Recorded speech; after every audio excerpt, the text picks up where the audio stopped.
जी नमस्कार। झाल सॉन्ग आप लोगों के बीच जल्द खेसारी लाल का आने वाला है।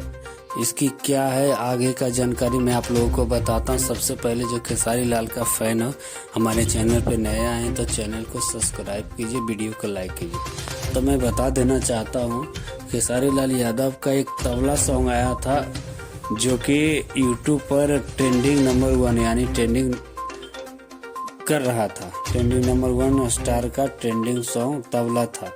तबला के बाद अभी झाल लेकर आ रहे हैं आप लोगों के बीच। तो जिस तरह से आप लोगों ने तबला सॉन्ग पर प्यारा और आशीर्वाद दिया था, उसी तरह झाल सॉन्ग पर भी आप लोग दीजिए।